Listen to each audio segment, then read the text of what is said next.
The Stick Man of Appalachia, a true scary story. They call him the Stick Man in the backwoods of Appalachia, a name passed down in hushed whispers from generation to generation. Some say he's a spirit, others say he's something far worse, but everyone agrees on one thing. Once you see him, he never really leaves you.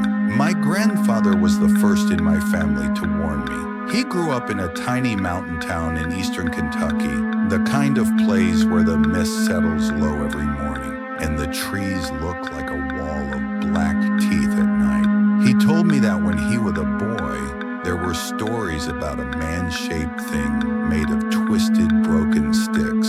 It roamed the woods at dusk, looking for people who had taken more than they gave back to the land. Hunters who overtrapped, loggers who chopped too deep into the old forests, and sometimes just unlucky hikers. In 2018, I found out the story wasn't just old superstition. It started on a backpacking trip along the Sheltowee Trace Trail, deep in the Kentucky Appalachian foothills. I was with 3 friends, Caleb, Marcus, and Jenna. We were experienced hikers, but that part of the trail was different, remote, quiet in a way that felt wrong, like something was listening. The first weird thing happened on the second night. We found a clearing to camp in, surrounded by thick pines. While gathering firewood, Jenna came across something odd, a crude little figure made of twigs tied together with what looked like strips of bark.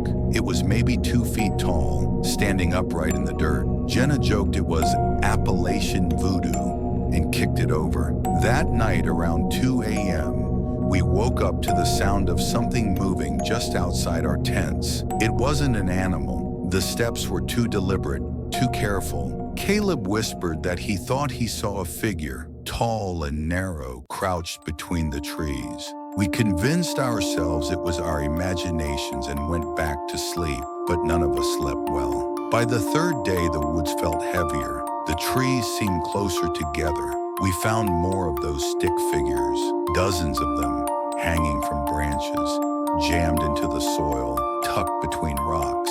Each one seemed to be placed deliberately, almost like markers. Caleb started talking about heading back early, but Jenna insisted we keep going. She said it was probably some artist or local tradition.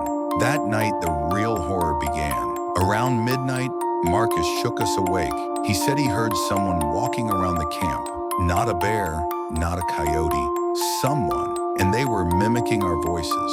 At first, we thought he was joking, but then I heard it for myself, a low, broken version of my own voice, calling from just beyond the trees. Hey, over here! Then Jenna's voice, but twisted, dragging out the words like a puppet trying to speak. Come, see. Caleb and I grabbed our flashlights and shined them into the woods. At the very edge of the beam, we caught a glimpse, and I'll never forget it. It was tall, unnaturally tall, and skinny, made up of what looked like hundreds of tangled sticks woven together into a mockery of a human shape. Its arms were too long, its legs bent the wrong way, and where its face should have been, there was only a hole, black and gaping. We ran. We didn't even pack up our camp.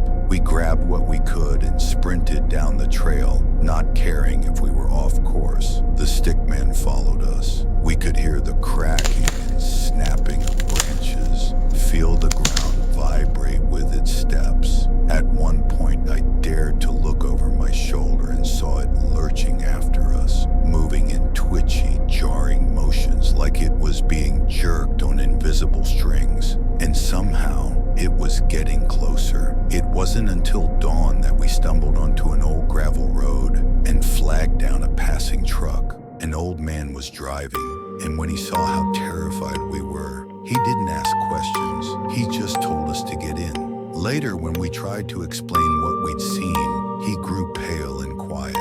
Finally, he said, "Y'all saw the stick man. Ain't nothing you can do about it now. Just pray he don't follow you home."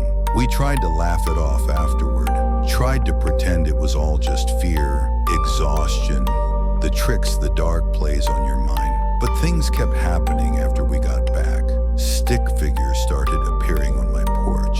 I heard tapping at my windows at night, even though I lived on the second floor. Sometimes I hear my